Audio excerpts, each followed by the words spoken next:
¿Qué tal, amigos? Buenas noches. Bienvenidos aquí a Vinomundo una vez más para disfrutar de la política con P mayúscula de Noche Sin Tregua. Hay actores que también son políticos, los medios de comunicación, que los políticos de profesión quieren enamorar cuando están en una campaña electoral o cuando quieren subir sus acciones ante la opinión pública.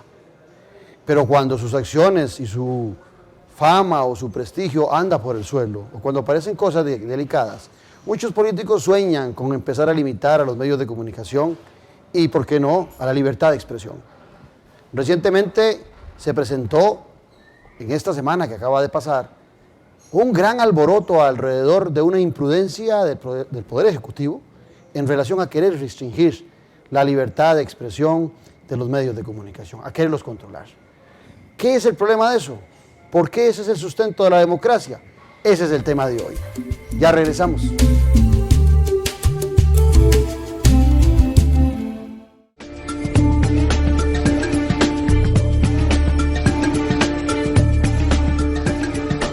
Para el tema que les propuse en la introducción, empezando en voz alta, tal vez soy muy atrevido, digo yo, porque me traje a dos expertos, un politólogo con dos expertos de la comunicación y yo jugando o intentando ser el que los entrevista. Para ello tengo a don Eduardo Ulibarri Bilbao, escritor, periodista, exdirector del Periódico de la Nación, exdiplomático. Don Ignacio Santos Pasamontes, de sobra conocido también, periodista, abogado, director de Telenoticias y ambos con premios nacionales de periodismo, si no me equivoco. Gracias por estar en Noche Sin Tregua, gracias por aceptar. Sí, los de Eduardo totalmente merecidos. Sí, bueno, bienvenidos, salud por ustedes, por su presencia, por los televidentes y por nuestro país. Ya regresamos.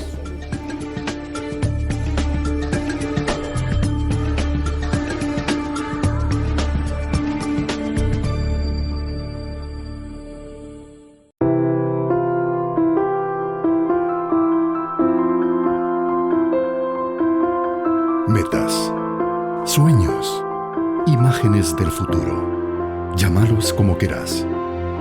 Pueden tener cualquier forma, tamaño o color.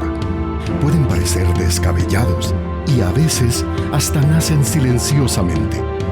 Pero si no los cumplís, se quedan en buenas intenciones.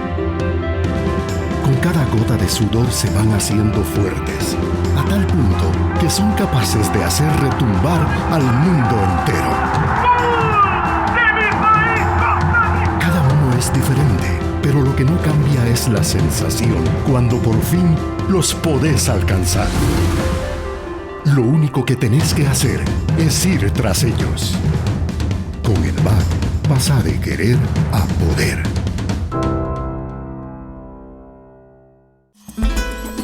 Vinomundo es un lugar creado para fomentar y cultivar la cultura del vino. Nuestra gastronomía se define como fusión mediterránea.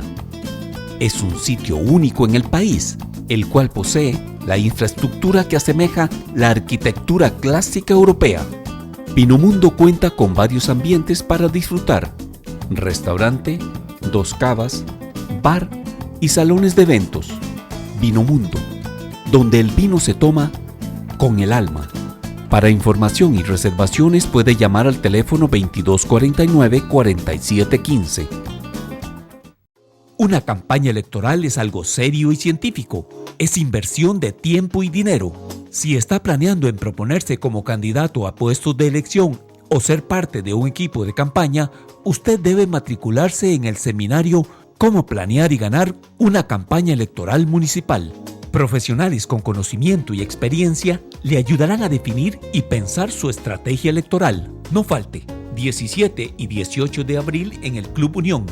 Inversión, 60,000 colones. Para más información escríbanos a realpolitik.seminarios@gmail.com o llámenos al teléfono 2235-1464 y 8586-0274.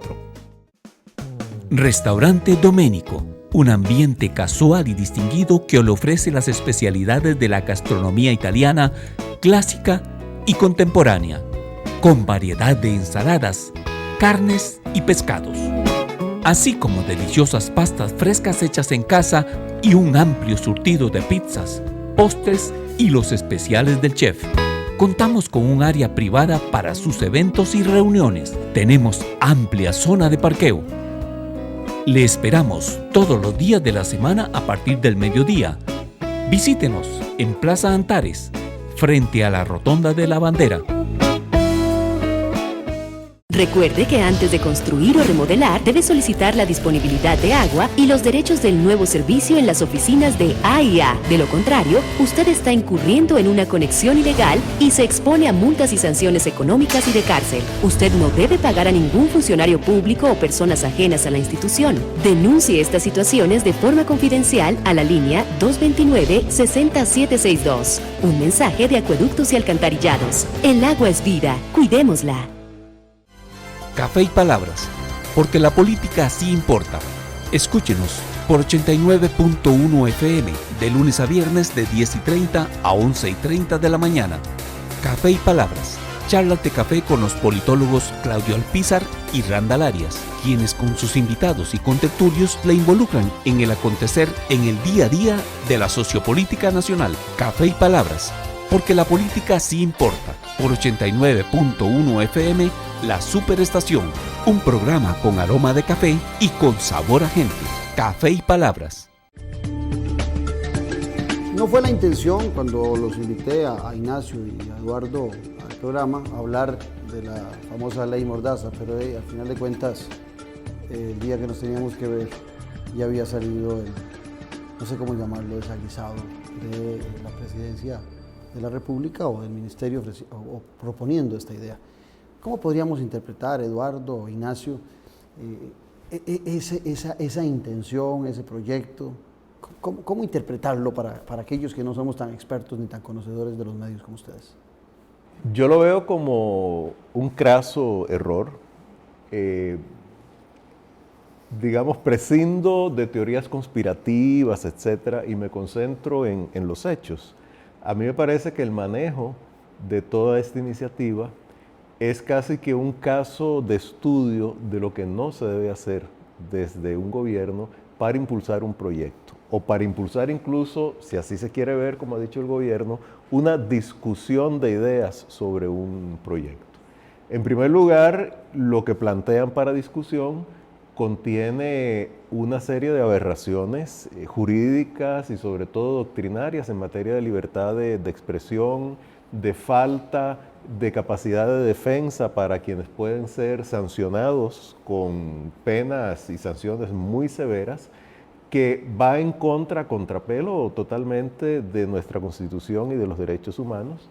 En segundo lugar, tiene una serie de provisiones sumamente ambiguas cuando se habla de defender las buenas costumbres, de defender la identidad, quién las define, y luego le da la potestad a órganos administrativos de definir al respecto. Eso es en primer lugar, el contenido de esa propuesta o de ese documento, para usar la denominación del gobierno.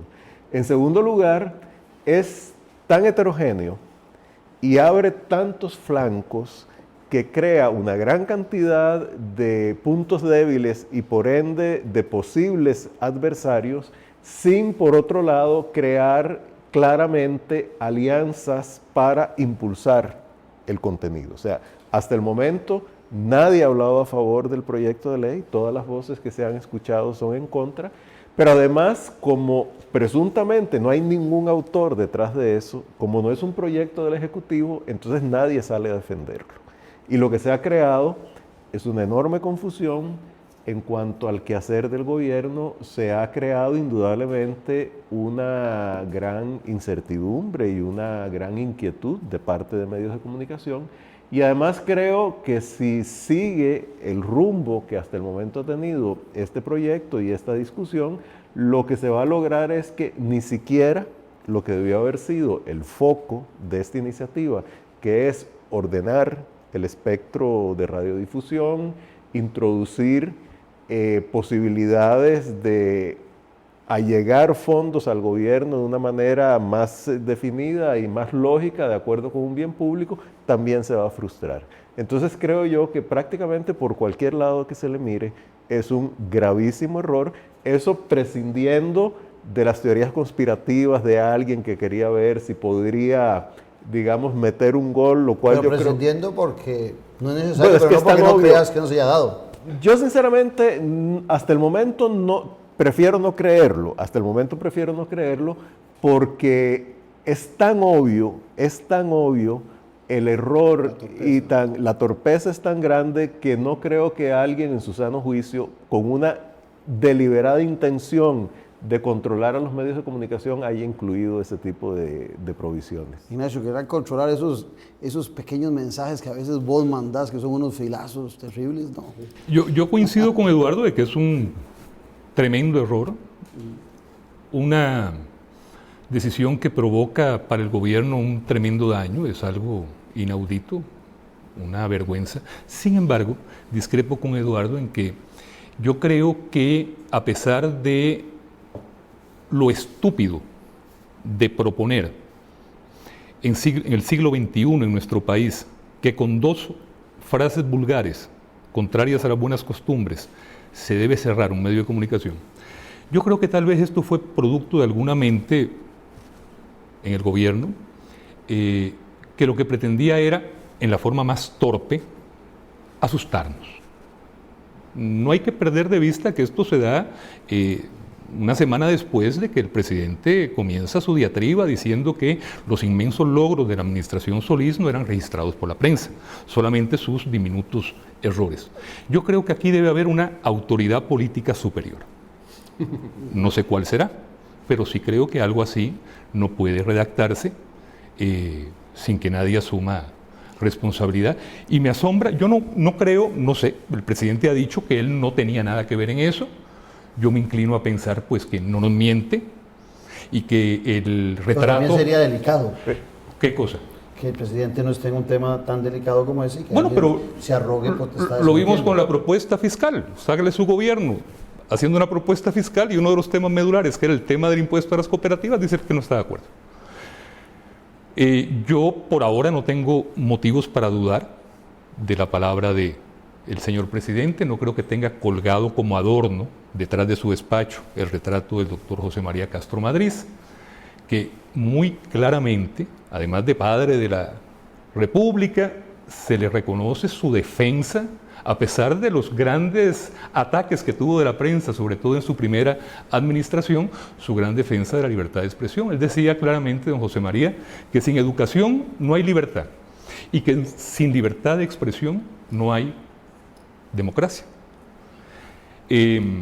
Lo que yo sí creo es que don Luis Guillermo tiene que llegar a fondo en este tema, a ver quién fue el responsable de esa publicación, porque recordando su frase de campaña, yo creo que todos coincidimos en que con la libertad de expresión no se juega.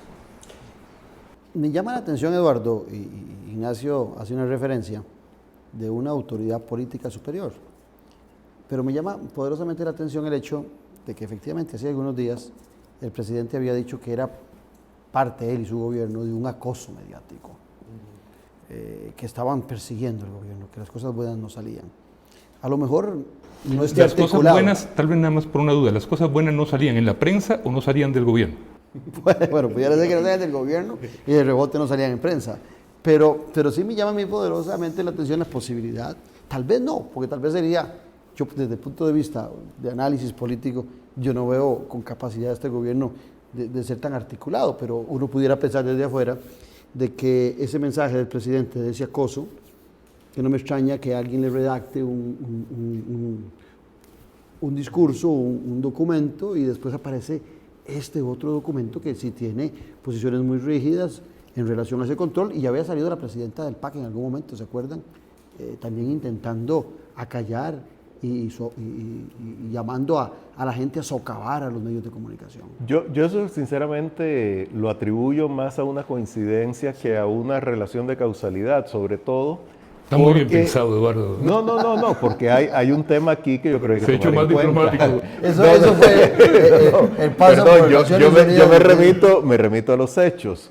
este proyecto o este documento venía dando vueltas desde hace mucho tiempo. O sea, no fue que empezó a circular después de que el presidente se quejara. Ahora, si antes de que él se quejara ya pensaba lo que dijo y entonces articuló todo esto, podría ser. Pero yo sinceramente lo dudo. Yo creo que la capacidad de conspiración y de coordinación y de articulación en general de los gobiernos y en particular de este que ha estado en un proceso de aprendizaje interminable no se puede sobreestimar. Yo creo que no la tiene y es simplemente una coincidencia de factores muy infeliz. Yo no dudo, no discuto que pueda haber una autoridad política superior que ya no debería estar por la torpeza que cometió. Pero perdón que te interrumpa, el documento es distribuido en la Asamblea Legislativa por el diputado Morales Zapata y por el diputado Javier Cambronero, que presumo que se lo leyeron. Al menos. Supongo que sí se lo leyeron. Y el diputado Morales Zapata es cercano al presidente. Por eso digo, yo no estoy aquí para defender al gobierno, pero por eso digo que yo no creo que haya necesariamente una relación de causalidad, porque el hecho de que haya dos diputados impulsándolo no quiere decir que ellos lo impulsan como parte de una reacción del presidente ante los medios de comunicación. Lo pueden impulsar por otros intereses, eso yo no lo dudaría. Pero Eduardo, el presidente habla de un acoso mediático y esta ley, Ignacio fuera de micrófonos y de cámaras decía de que nunca ha visto una unión alrededor tan fuerte de los medios de comunicación que se sintieron ahora acosados por el presidente. No, pero no solamente de los medios de comunicación, o sea, del sector sindical, del sector empresarial, de don Gerardo Vargas, que en una forma muy contundente y muy correcta, el jefe de fracción del Frente Amplio, dijo que era un atentado a la libertad de expresión. Ha habido, yo creo que nunca... ¿Logró el gobierno unir el país? Sí. Y no solamente logró unir a todos los sectores, una estrategia de unidad nacional. La ministra del ministerio que lo presentaba y el supuesto jefe de los redactores también se sumaron al grupo descalificando las sanciones. Yo coincido con Eduardo en que las sanciones era obvio que algo de ese calado, de ese nivel de irracionalidad, no iba a pasar una primera lectura. Sin embargo, ellos lo sabían. Yo me tomo la libertad de decir que, por ejemplo, yo hablé cuando me llegó y lo leí hace un mes, hablé con don Boris Ramírez y le hice ver esos artículos. Y me llama el viceministro del MINCIT, a quien también le explico y me dice que sí, que indudablemente, que es una cosa que... Eso fue hace un mes. De eso yo puedo dar fe, porque yo hablé con ellos dos. Y ahí sigue todavía, ahí seguía hasta hace una semana. Inclusive otras barbaridades que hay en ese proyecto, en ese borrador para censar opiniones, porque bueno, es como que para censar opiniones digan que en una reforma al Código de Familia hay que proponer la dilapidación de la mujer adúltera en el Parque Central para ver la gente que opina. Sí. O sea, los argumentos cada vez eran más irracionales, pero ellos sabían la locura que tenían entre manos. Por eso yo me resisto a creer que eso fue alguien que se metió, cuando salieron los 23 abogados, se metió por la noche, redactó eso y nadie se enteró. ¿Y se ocuparán tantos abogados para redactar esa clase de defensa? Ahora resulta pues sí, yo creo que peores cosas ha habido uno de tantos abogados. Ahora resulta que no había, a mí me sorprendió oír que había 23 abogados en el MISIT, pero ahora resulta que los 23 no eran solo abogados. Eso dijo la ministra. Otro tipo de funcionarios. Yo creo que el colegio de abogados te dio una explicación. ¿No? Entonces, si no hay técnicos, hay... Un Ministerio de Ciencia y Tecnología con 23 abogados es sospechoso. Pero bueno, no. Pero después la ministra salió diciendo que se había ella salió corrigiendo eso diversos en los medios. Profesionales. Sí, exactamente. Pero digamos, el punto mío es que yo no veo una relación de causalidad entre la queja del presidente y el proyecto.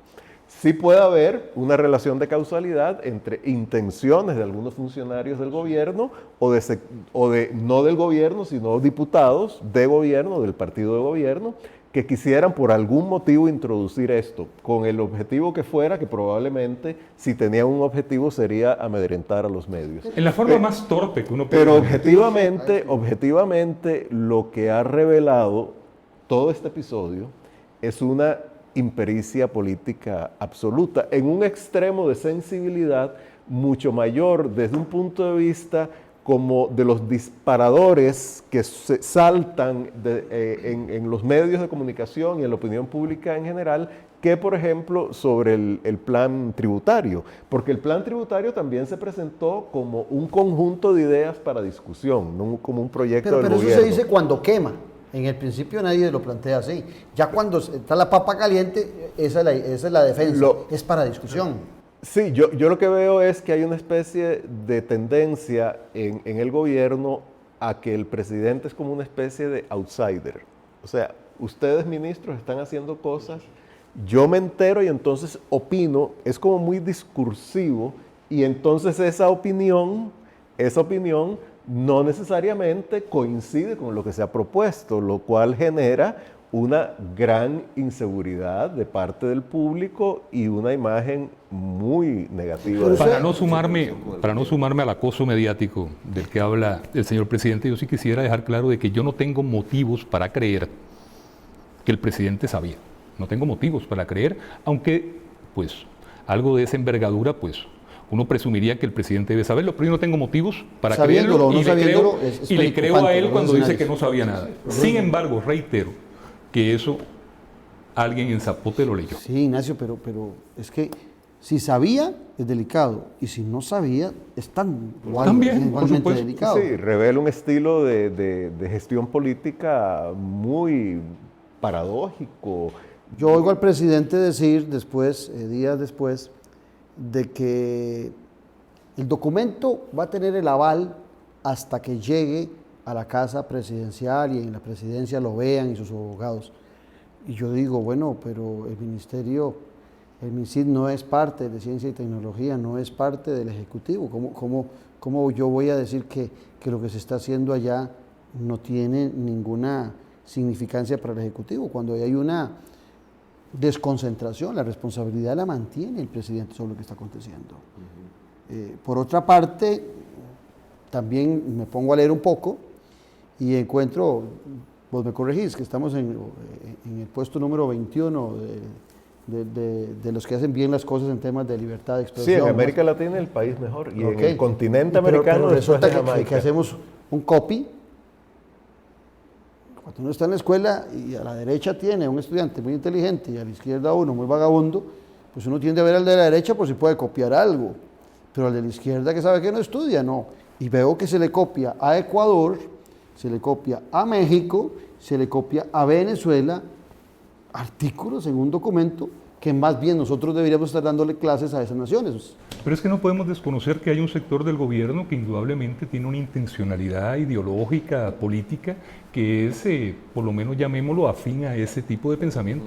O sea, no decirlo con esta claridad, yo creo que es desconocer algo que es absolutamente obvio.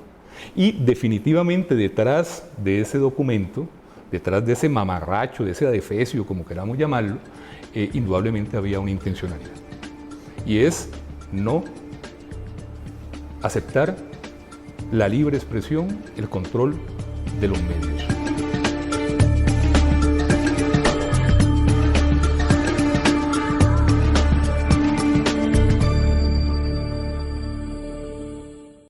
Una campaña electoral es algo serio y científico. Es inversión de tiempo y dinero.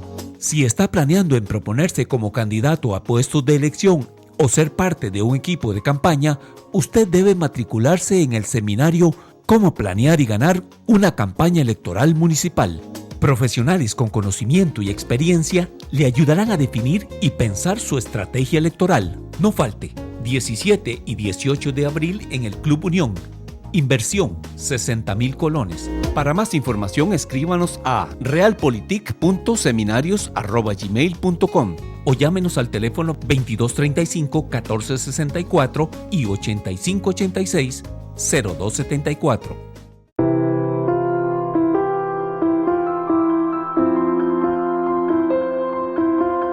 Metas, sueños, imágenes del futuro. Llámalos como quieras. Pueden tener cualquier forma, tamaño o color. Pueden parecer descabellados y a veces hasta nacen silenciosamente. Pero si no los cumplís, se quedan en buenas intenciones. Con cada gota de sudor se van haciendo fuertes, a tal punto que son capaces de hacer retumbar al mundo entero. Cada uno es diferente, pero lo que no cambia es la sensación cuando por fin los podés alcanzar. Lo único que tenés que hacer es ir tras ellos. Con el BAC pasa de querer a poder. En sus 62 años, la República continúa evolucionando para brindarle el mejor servicio. Ahora los invitamos a explorar nuestro dinámico sitio web. Como suscriptor tendrá acceso ilimitado desde cualquier dispositivo. Como visitante podrá acceder a 5 artículos gratis al mes. Adquiéralo ya y obtenga el primer mes por solo 99 centavos de dólar. Suscríbase hoy y viva la nueva experiencia periodística.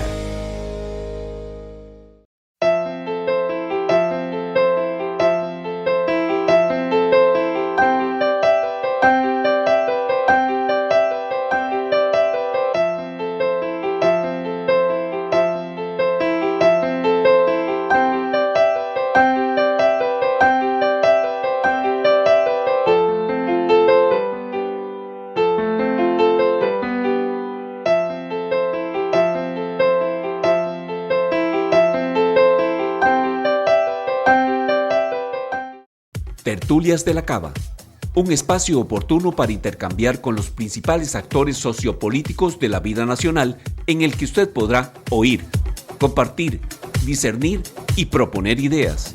Un espacio de política con P mayúscula, en el que el respeto a la divergencia de pensamientos es el mejor momento para encontrar puntos de encuentro. Los martes, en el Club Unión, a las 7 de la noche. Para reservar su espacio puede llamar al 2257-1555, abierto al público en general. Sea usted parte de las soluciones en Tertulias de la Cava. Hoy, casualmente, 13 de abril, se cumple, un día como hoy nació Thomas Jefferson, un hombre que tuvo muchos problemas con la prensa en su momento, pero él decía una frase maravillosa: entre un gobierno sin periódicos o periódicos sin gobierno, prefiero lo segundo. O sea, yo creo que eso hay un sector del gobierno que no quiere aceptarlo, que no es dado a la crítica. En eso incluyo al presidente. Yo creo que el presidente, dentro de sus inseguridades, está el no querer asumir las críticas que se le hacen en la prensa. Que puede haber excesos a veces, Sin embargo, yo creo, yo como periodista, como director de medios, he estado en 7, 8 administraciones y creo que esta es, don Luis, es una de las personas que yo he notado con una epidermis más fina. Y eso que estamos hablando de Oscar Arias y de Abel Pacheco. Hay un buen pedigrí detrás. Pero él tiene una epidermis muy pequeña, muy delgada, muy fina, muy casi invisible. Casi invisible. Eduardo, un buen hombre, una persona bien intencionada, pero hay que reconocerle que tiene eso. Pero antes de que Eduardo vaya, una muy poca tolerancia a la crítica. Alguna gente se sorprendió de cuando vos hacías el programa aquel Café Política, cuando llegó Luis Guillermo Solís, y alguna gente te sintió muy cercano al presidente, en ese momento candidato a la presidencia, Luis Guillermo Solís, y que el trato había sido particularmente especial. Vos tenías una percepción muy diferente del presidente en aquel momento. Bueno, en primer lugar no era el presidente, era el candidato. Sí, el candidato, perdón.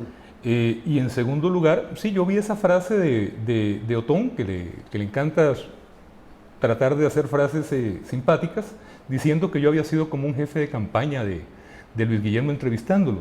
Y fue una entrevista muy general. Yo a él no le veo cosas cuestionables. Como candidato no se las veía, como presidente sí. O sea, la próxima vez que veamos una entrevista, yo creo que Otón no va a decir esa frasecita. Pero en ese momento él es un hombre bueno y un hombre que quiere hacer bien las cosas. Yo le conozco, es una buena persona. Perdón, ¿qué se le podía cuestionar al presidente, al candidato Solís? Abel Pacheco es una muy buena persona. Y mi mamá también, y jamás votaría por ella. Laura Chinchilla es una muy buena persona también. Sí. Es un tema de capacidades. Sí. ¿También usted cree que sí que? Sí, yo creo que es tema de capacidades. Yo creo que el presidente es una persona que genera empatía en su trato, eso es indudable. Pero también el hecho de generar empatía que puede ser, sin duda, una virtud en una campaña política, sobre todo que al principio se tendió a polarizar entre Frente Amplio, Villalta y Liberación Nacional, Johnny Araya. Él irrumpió como una especie de tercera posición, sensata, distante, pausada. El camino costarricense. Exactamente, que sin los daba, extremos infundía seguridad. Y además eso, ligado a sus cualidades de comunicador, creo que generaron mucha empatía en la campaña y probablemente también pues bajaron un poco las defensas o digamos las ofensivas de algunos medios. El nivel de criticidad. Inclusive hablaron de una luna de miel, no sé si te acuerdas, larga. Yo creo que eso más bien habla bien de los que ahora de una u otra forma presentamos críticas. Porque no fue una persona con la que hubiera un ensañamiento, ni una actitud extrema, amplia, bonita. Ni nada por el estilo. No, lo que ha sucedido es que ya en el gobierno, primero se crearon muchas expectativas, o él creó muchas expectativas, bueno, como parte de una campaña política, eso es muy lógico, que no se han podido ejecutar o no se han podido materializar. Luego ya llevamos casi un año de gobierno que no se han utilizado para impulsar una visión de gobierno y de país, sino se han utilizado en un tortuoso y errático aprendizaje y en una gran cantidad de errores que hasta el momento no han conducido a un reencauzamiento del gobierno. Entonces, indudablemente, eso genera una gran cantidad de problemas.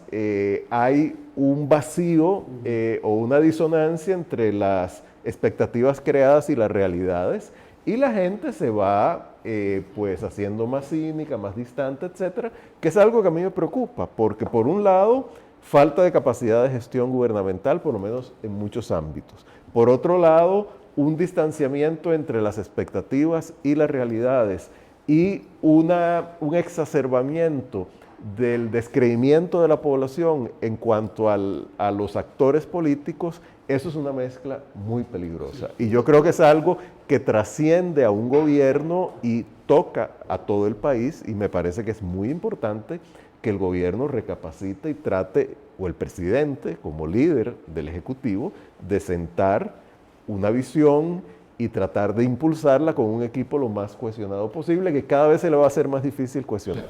Lo que yo también veo con gran preocupación, además de lo que menciona Eduardo ya como ciudadano, es que ese tortuoso camino de aprendizaje no rinde resultados. No, por eso. O sea, vamos de una en otra. Por ejemplo, la semana pasada, cuando surge todo este tema, ¿cómo es posible que el señor presidente, en un tema tan de fondo como es la libertad de expresión y lo que se estaba discutiendo, mande a la señora ministra y al señor viceministro a dar las explicaciones? Y eran las personas más cuestionadas porque de allí fue de donde salió el documento. Y te cuento algo. Al día siguiente entro yo al Club Unión y había una actividad de la Cámara de Bancos. Y el presidente fue a la actividad de la Cámara de Bancos. Después vi al presidente a la pura entrada, en una mesa redonda, que esas inconsistencias de la vida era transparente, era de cristal la mesa, al puro frente del presidente, ¿verdad? Lleno de micrófonos, solo, enfrentando a la prensa, y no le preguntaron nada de la banca. El tema era este. Sí, pero ahí sentí yo pasé y me quedé un rato oyendo al presidente, y ahora que vos hacías referencia, Eduardo, a la forma de comportarse el presidente del gobierno, yo siento que hay una disonancia cognitiva. Porque yo oigo con frecuencia al diputado Morales Zapata, al presidente de la República y a algunos ministros con que es que no nos comprenden, vamos por este lado, es un estilo nuevo de hacer las cosas, ustedes todavía no han comprendido. O sea, la mayoría de los costarricenses estamos equivocados. No, pero hay que ser justos y reconocerles que han hecho algunas cosas que son realmente nuevas y que no hay precedente de ellas. ¿Como cuáles? Como esta. Pero yo me acuerdo, Ignacio, siempre a mucha gente le cuento un chiste que hay famoso, del tipo que va manejando borracho y va contravía. Y se le ocurre poner el radio. Y entonces por el radio hay noticias, y está Ignacio Santos diciéndole a la gente, miren, les precavimos para que que manejen con mucho cuidado en la autopista porque va un borracho contravía. Y el borracho que va manejando dice, Ignacio, un borracho, son un montón. O sea, él era el que iba contravía, pero él sentía que era todo el mundo que venía. Yo a veces siento este gobierno en esa situación. Sí, yo creo que hay una especie de reticencia. En contravía, dice usted, obviamente. Exacto. Hay una No va como reticencia Don Botón a calificar. a aceptar los errores. Y además, digamos, lo nuevo no necesariamente es bueno, igual que lo viejo no necesariamente es malo. Yo lo que creo es que la necesidad es demostrar resultados. O sea, yo puedo mostrarle al público un estilo nuevo de tratar de impulsar proyectos de ley poniendo ideas a discusión sin comprometerme con ellas, y si generan oposición, entonces decir que no las conozco y que las vamos a cambiar, pero eso puede ser nuevo y probablemente nadie lo ha ensayado antes porque no funciona. Entonces, si ya no funciona y si no ha funcionado, bueno, hay que modificar esa forma de hacer política. Pero en el gobierno de doña Laura todo el mundo decía, no es ella, el problema son su equipo y sus asesores. Y ahora oigo a la gente también salvando la figura del presidente diciendo, no es él. ¿No será que hemos estado en los últimos tiempos con presidentes que están muy relajados, muy despreocupados realmente de su función? No sé, yo creo, o sea, sin aquí hacer referencias específicas a nadie, yo creo que los presidentes escogen su equipo y los equipos son responsabilidad del presidente. Y los resultados del gobierno, en última instancia, por lo menos desde un punto de vista político, son responsabilidad, de doña Laura Chinchilla, responsabilidad del presidente. No, yo en eso tengo una gran distancia, digamos, emocional y trato de ser objetivo. Pero yo creo que los grados de compromiso varían. La impresión que yo tengo es que el presidente ha estado muy seducido por la simbología del poder y que no se ha metido mucho en la gestión del gobierno. La gestión del gobierno implica, además de escoger un buen equipo y lo más coherente posible, cosa que era difícil porque es la primera vez que el PAC o un sector del PAC llega al gobierno, entonces es muy difícil. Pero ahí es donde está la razón para que durante un primer año el proceso de aprendizaje sea muy rápido y que haya una visión que le dé coherencia a ese equipo heterogéneo y que pueda impulsar una serie de proyectos, cosa que no ha sucedido hasta ahora. Ojalá eso se pueda dar, pero este es el gobierno en el que yo he visto de muchos gobiernos en que me ha tocado pues cubrir como periodista un menor grado de lealtad. Me explico. Algunas de las peores críticas que yo he escuchado del señor presidente y de su grupo más cercano, el señor Figueres, don Mariano Figueres, el señor Morales Zapata y don Melvin. De donde yo he oído las peores críticas son de miembros de su gabinete y de diputados de su partido. ¿Pero los has oído? En privado, obviamente, okay. En privado, que eso es muy común. Eso es muy común, los diputados y los ministros y viceministros que te critican al presidente de y después uno los ve en la foto de familia totalmente, ¿no? Pero en este caso, en este gobierno es donde yo veo menor cohesión y menor grado de lealtad. Pero tiene validez, Ignacio, porque recordá que este gobierno se hizo en 3 tractos, inclusive en esa misma, guardando el secreto. Yo conozco dos viceministros y un ministro que llegaron a ser, o que son hoy ministros, porque mandaron su currículum. Y fueron escogidos por currículum. ¿Que fueron escogidos por? Por currículum, mandaron su currículum porque el PAC aceptaba currículos de gente porque no tenía un equipo. Y que conocieron al presidente 15 días antes.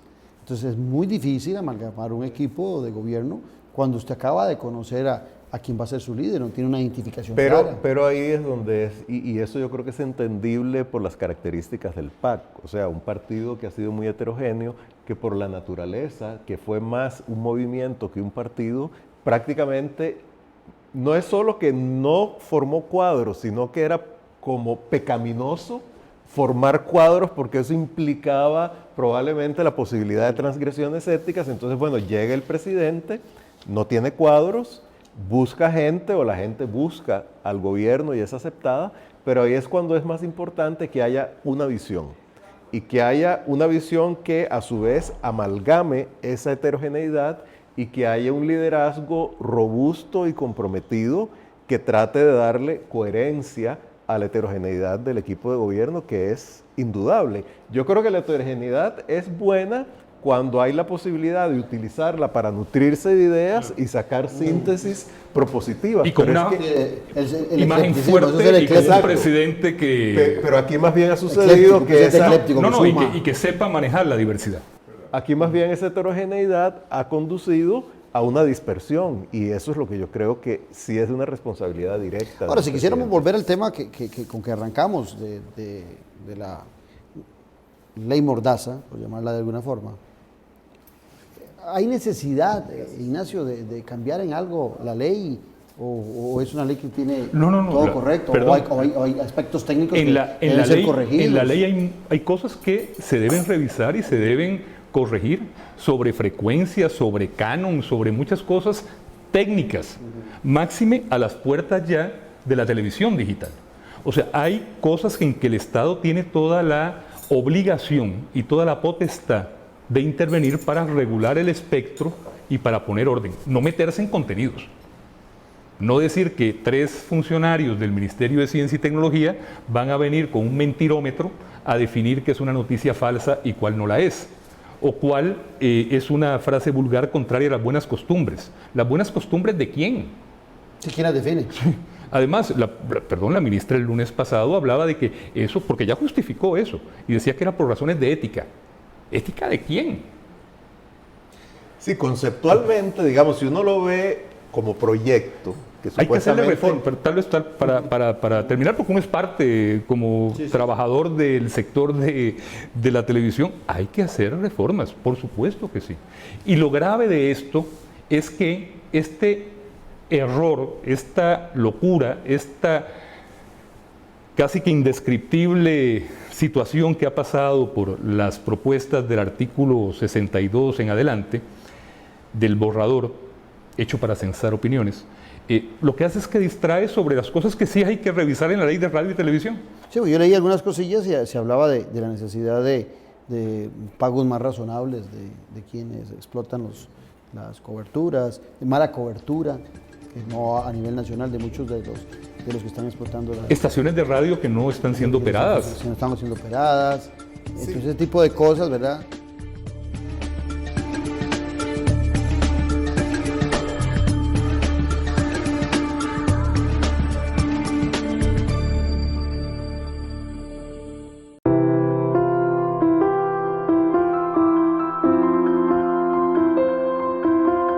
Metas, sueños, imágenes del futuro. Llámalos como quieras. Pueden tener cualquier forma, tamaño o color. Pueden parecer descabellados y a veces hasta nacen silenciosamente. Pero si no los cumplís, se quedan en buenas intenciones. Con cada gota de sudor se van haciendo fuertes, a tal punto que son capaces de hacer retumbar al mundo entero. Cada uno es diferente, pero lo que no cambia es la sensación cuando por fin los podés alcanzar. Lo único que tenés que hacer es ir tras ellos. Con el BAC pasa de querer a poder.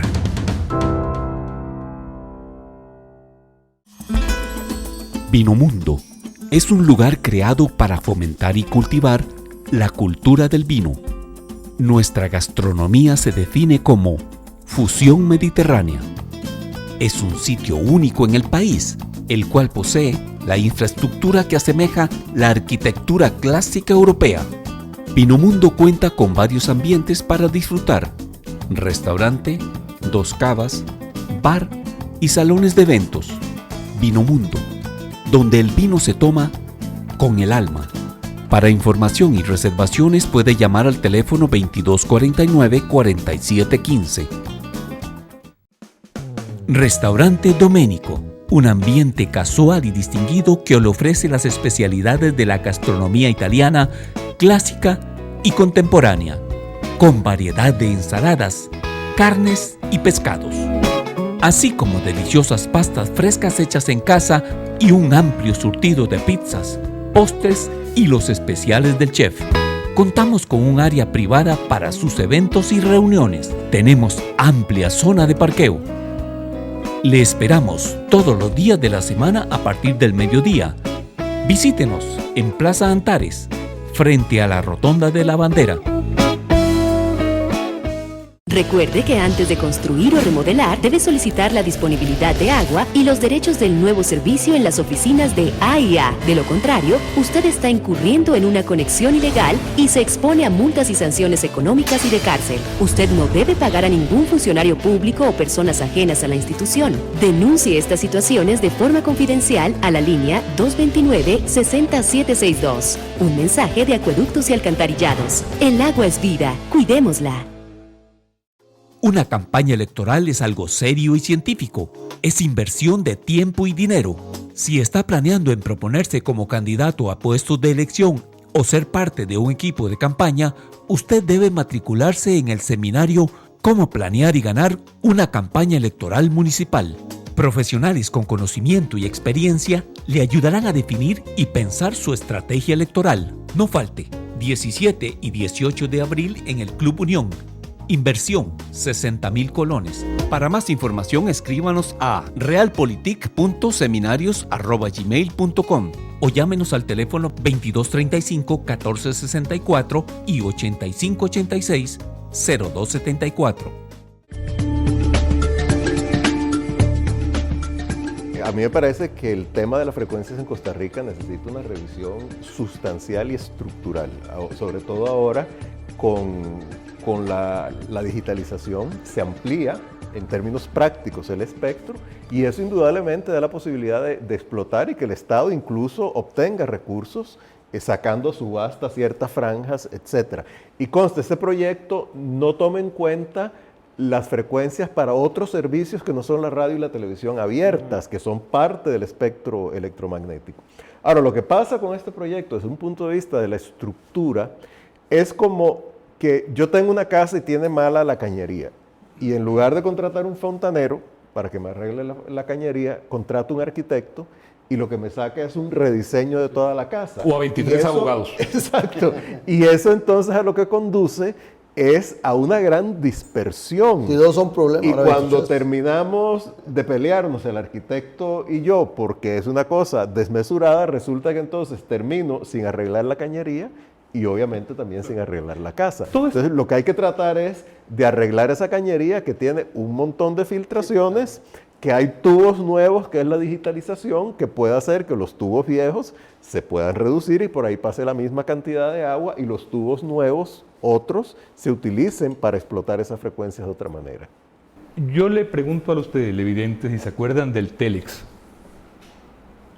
o del fax, o de... ¿Qué más podríamos decir? El telégrafo y el fax y el telégrafo. Señores, eso van a ser las frecuencias en menos de 10 años. O sea, las frecuencias de televisión tal y como las conocemos en VHF van a ser eso dentro de, quién sabe si no antes de 10 años. Y todo va a transitar por el canal del streaming y del internet. Y ahí no va a haber control del Estado. Ahí lo que va a importar son los contenidos. La habilidad para hacer buenos programas, el conocimiento de la producción, que también esta es una discusión que para los que estén interesados que se apuren porque las frecuencias tal y como las entendemos serán a la vuelta de 6, 8, 10 años como el fax, un recuerdo del pasado. Sí, yo estoy de acuerdo en eso parcialmente, digamos, si nos referimos a las frecuencias analógicas, pero si ya uno incluye la digitalización, las posibilidades que pueden existir son muy grandes. Pero ahí es donde se abre más las ventanas para el internet y para que no sea por televisión abierta. Pero por eso hay que poner orden en el espectro de la frecuencia. Pero que hay que poner orden, por supuesto que hay que poner orden y se han atrasado en poner orden, por supuesto. Lo que estoy diciendo es que se apuren. Ahora, en eso que decís vos y que secunda Eduardo, es un aspecto, digamos, muy técnico. Pero en el aspecto de la libertad de expresión, yo siempre digo que hay dos columnas fundamentales. La libertad de poder decir lo que uno piensa, lo que uno cree, pero también está el otro lado de la responsabilidad de lo que uno dice. Somos en Costa Rica, o son los medios de comunicación en Costa Rica, responsables con lo que dicen. Hay posibilidades de de apelar a alguna instancia cuando se falta el honor? Hombre, perdóneme, o será que yo me perdí eso, pero yo estuve 37 días el año pasado en juicios que nos presentaron a Telenoticias. Perdón, hay leyes penales que regulan la difamación, la calumnia, la injuria, la reproducción de ofensas. Los periodistas no están a la libre. Y ahí en sede judicial, en los 3 casos, demostramos la verdad de nuestras publicaciones. O sea que los excesos que pueda tener la prensa no los va a venir a corregir los 23 abogados del Ministerio de Ciencia y Tecnología. Hombre, pero por supuesto que la hay. Legislación que, por cierto, esa sí debería ser renovada, y me acuerdo cuando Eduardo, William Gómez, Armando González presentamos hace 20 años proyectos, y todos los presidentes nos decían que nos iban a ayudar, ninguno nos ayudó. Y los diputados menos. Y los diputados menos, sí. Y las leyes todavía son leyes tremendamente cuestionables, leyes que van contra la libertad de expresión en algunos casos, y sobre todo el principio de que se nos presume culpables solamente en los casos de delitos contra el honor hasta que demostremos lo contrario. Dichosamente, los tribunales de justicia, y hay que reconocerlo, los juzgados penales y sobre todo la Sala Tercera y la Sala Cuarta, han corregido muchos de los hierros que hay en la legislación vigente. Sí. Pero que hay excesos en la prensa, por supuesto que hay excesos en la prensa como lo hay en cualquier actividad, pero, perdón, hay leyes que regulan eso y, perdón, se han dado condenas de millones a medios y se han condenado periodistas por excesos en la prensa. Yo lo pondría de esta manera: la prensa indudablemente comete excesos, tiene errores, tiene distorsiones, pero igualmente cometen excesos, cometen errores y tienen distorsiones los diputados, los presidentes, los sindicalistas, los empresarios, los choferes, y lo importante es que hay un marco institucional apegado al respeto a los derechos humanos, a los estándares que establece la Constitución y que establecen los convenios de los cuales Costa Rica es signataria, para que esos excesos se aborden y se traten de penalizar si tienen una connotación penal, o de buscar algún tipo de arreglo si tienen connotación civil mediante los tribunales, pero no dando potestades a instancias administrativas para ya no hablar de los excesos, sino de definir qué es una buena costumbre o qué es una mentira, porque incluso qué es una mentira es algo a veces no muy claro, ¿verdad? Y también hay independencia o hay alquiler de horas en los medios de comunicación. Claro. Y a partir de lo que vos decías, de 2 faltas para cerrar un medio de comunicación. Sí, son dos strikes out en lugar de 3, ¿verdad? No, Telenoticias, Canal 7 no superaría 1 hora del Chinamo con chistes de porcionzón el próximo diciembre. Pero hay una pregunta, cuando me preguntas eso de los excesos en los medios y de la necesidad de regular y en torno a este tema.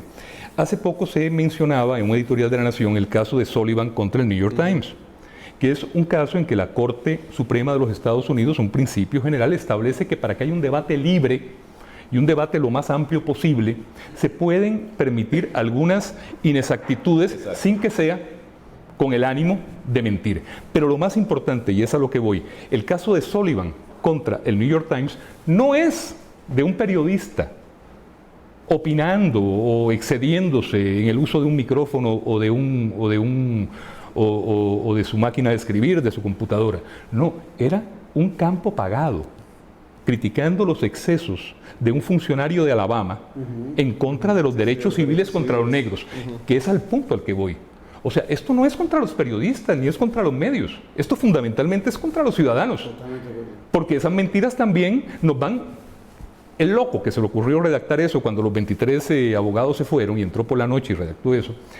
O sea, también nos quería convertir en censores de lo que la gente dice, de lo que la gente opina. Además que también estaba la locura, digamos que el que miente soy yo. Yo miento en la primera edición de Telenoticias y en la segunda.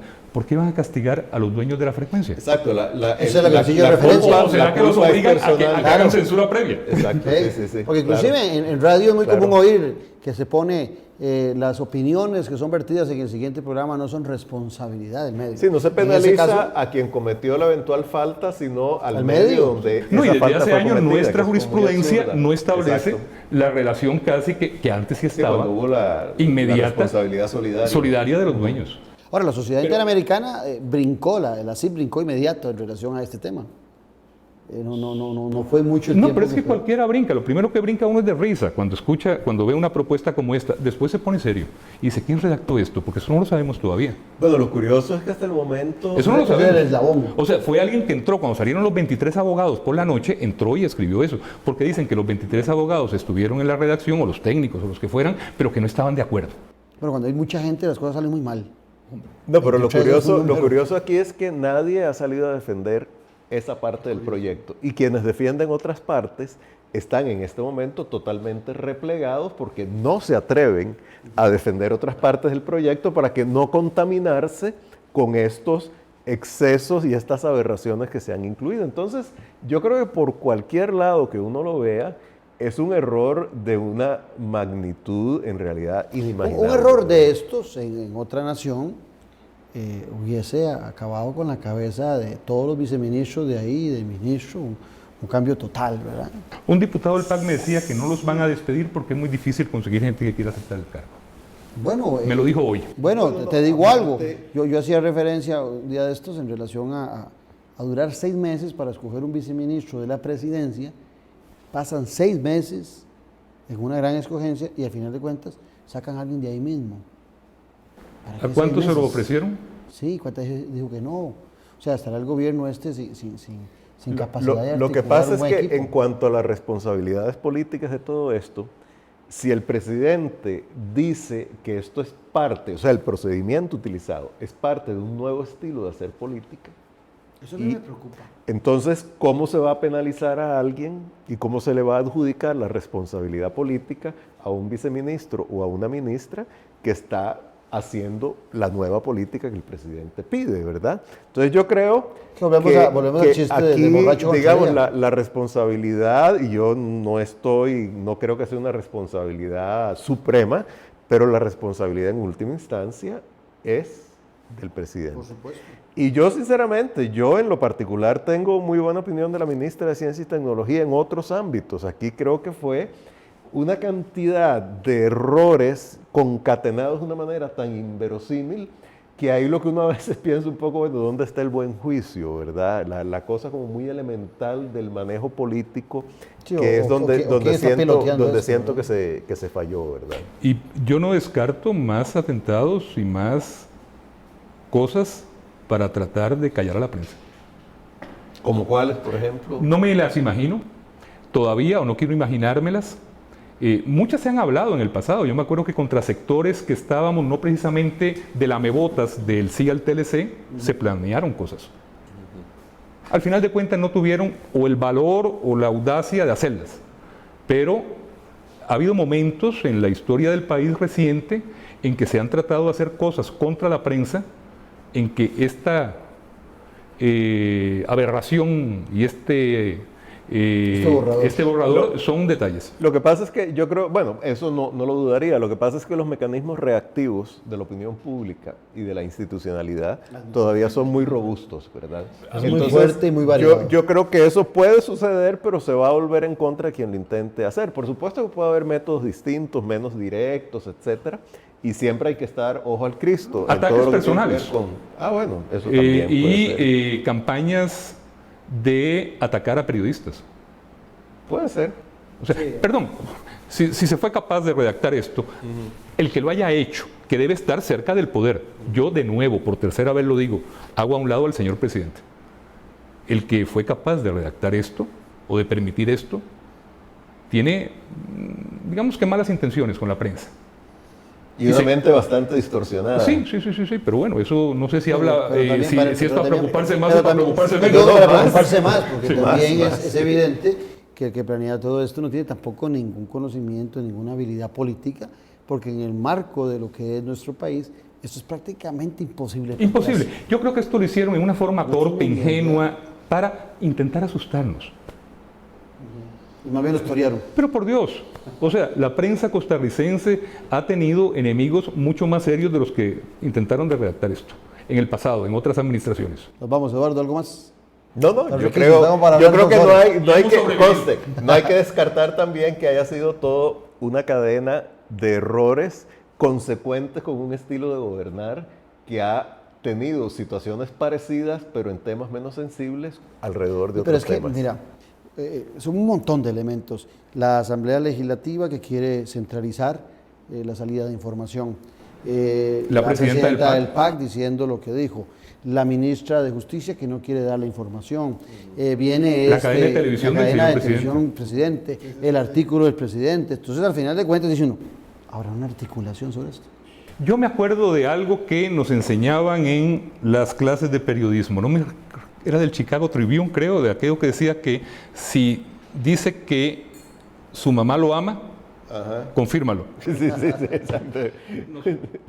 No, todo hay que confirmarlo. También las teorías conspirativas hay que confirmarlas. Sí, exactamente. Bueno, muchas gracias a ambos. Bueno, Fue un encantado. programa muy sabroso. Pienso que usted en su casa lo ha disfrutado montones. Si mañana lo quiere volver a ver o repetir, bueno, a las 2 de la tarde, y a las 6 de la mañana. Ya el miércoles en YouTube, un agradecimiento a ambos por su presencia y a ustedes gracias por permitirme el atrevimiento de ser yo quien entrevistaba a quienes deberían estar emocionados. Muchas gracias. Buenas noches. Gracias.